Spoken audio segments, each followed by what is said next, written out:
السلام علیکم ناظرین۔ دمشق میں جب بنو امیہ کی حکومت قائم ہوئی تو یہ دنیا اسلام کا دارالحکومت بن گیا۔ 705 عیسوی میں خلیفہ ولید بن عبد الملک نے یہاں ایک مسجد کی تعمیر کا حکم دیا۔ یہ جامع مسجد امیہ تھی۔ یہ مسجد تاریخ اسلام کی قدیم ترین مساجد میں سے ایک ہے۔ اس مسجد کے چپے چپے سے تاریخی واقعات و شخصیات منسوب ہیں۔ ناظرین، یہی وہ مسجد ہے جہاں سے امام ابن تیمیہ نے منگولوں کے خلاف جہاد کا حکم دیا تھا۔ یہی وہ مقام ہے جہاں ابن عساکر نے عیسائیوں کی پیش قدمی کے خلاف لوگوں کو جہاد پر ابھارا اور شہر کو صلیبیوں سے بچا لیا تھا۔ سلطان صلاح الدین ایوبی کی قبر اسی مسجد کے سامنے واقع ہے۔ ہم اپنی آج کی ویڈیو میں اسی مسجد کا ذکر کریں گے۔ مسجد امیہ شام کے قدیم شہر دمشق میں واقع ہے، جو کہ دنیا اسلام کی قدیم ترین مساجد میں سے ایک ہے۔ جامع امیہ کو دنیا اسلام میں چوتھی مقدس ترین عبادت گاہ کا درجہ حاصل ہے۔ ترتیب اور اہمیت کے لحاظ سے مسجد اقصی کے بعد اس کا درجہ ہے۔ یہ مسجد دنیا کی خوبصورت ترین عبادت گاہوں میں سے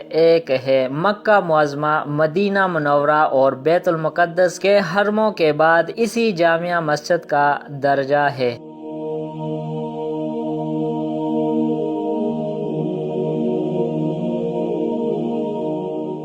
ناظرین، جیسا کہ ہم پہلے ذکر کر چکے ہیں کہ 705 عیسوی میں ولید بن عبد الملک نے یہ مسجد تعمیر کرائی۔ اس نے 7 سال تک اس مسجد کی تعمیر کے لیے شام کا پورا مالیہ وقف کیے رکھا۔ جب مقامی کاریگر امیدوں پر پورے نہ اترے تو ایران اور ہندوستان سے اعلیٰ کاریگر بلائے گئے۔ 100 یونانی کاریگروں کو بلانے کے لیے بازنطینی شہنشاہ کو لکھا گیا۔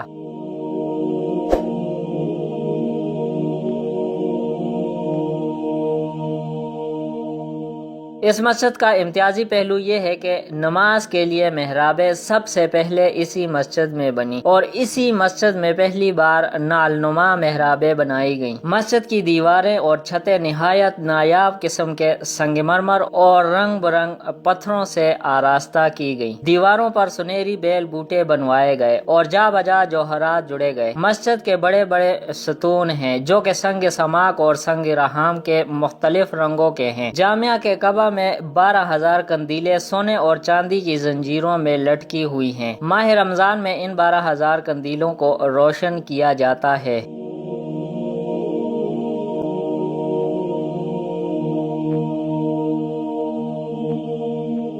مسجد میں حنفی، مالکی، شافعی اور حنبلی مسالک کے لیے 4 علیحدہ محراب بنے ہوئے ہیں۔ اس مسجد میں 75 مؤذن مقرر ہیں جو 3 میناروں پر چڑھ کر بلند آواز سے ہم آہنگ ہو کر اذان دیتے ہیں، جس سے ان کی آواز دور دور تک پہنچتی ہے۔ مسجد کے 3 مینار ہیں: مینار عروس، مینار عیسیٰ اور مینار غربیہ۔ مینار عروس مسجد کی شمالی سمت میں 705 عیسوی میں ولید بن عبد الملک نے تعمیر کروایا تھا، جس پر رات کے وقت روشنی ہوتی۔ یہ سب سے پرانا خالص اسلامی مینار ہے۔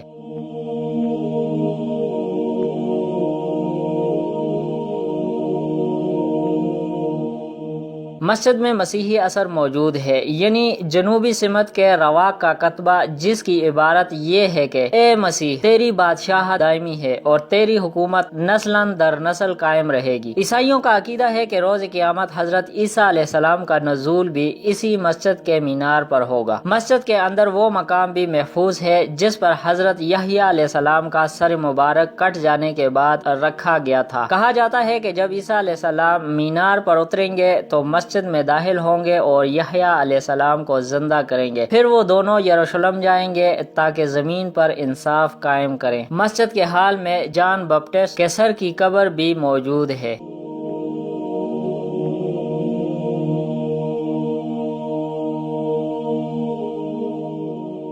مینار غربیہ مینار عیسیٰ کے مغربی جانب ہے، جو کہ 15ویں صدی میں بنایا گیا تھا۔ مسجد کا ایک گوشہ زاویہ غزالی بھی ہے، جہاں امام غزالی رحمۃ اللہ علیہ نے کتاب احیاء العلوم تحریر کی۔ امام غزالی رحمۃ اللہ علیہ شمالی مینار میں عبادت اور مراقبے کے لیے متعاکف بھی رہے۔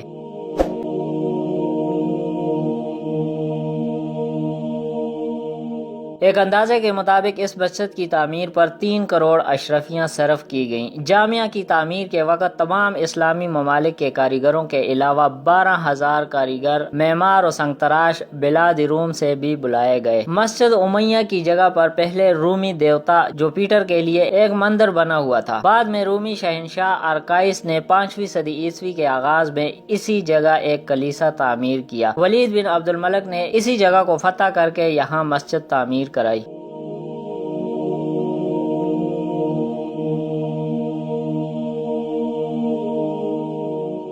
ناظرین، جامعہ مسجد امیہ کئی آزمائشوں سے گزری ہے۔ اس کے الگ الگ حصے کئی بار جل گئے۔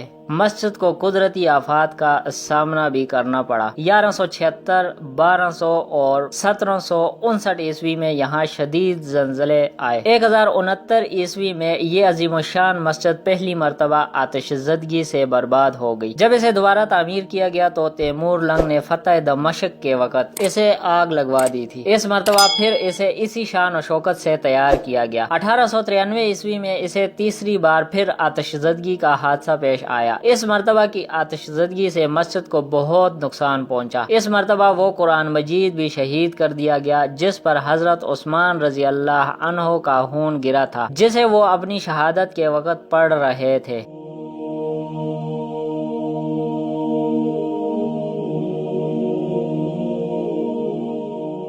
ناظرین، اموی خاندان کے خاتمے کے بعد شام کو منگولوں اور عثمانیوں نے بار بار تباہ کیا، مگر یہ اموی مسجد تھی جو کہ جلد از جلد بحال ہوئی۔ شام کو آج تک اس منفرد ثقافتی یادگار کی ناقابل شکست طاقت پر فخر ہے۔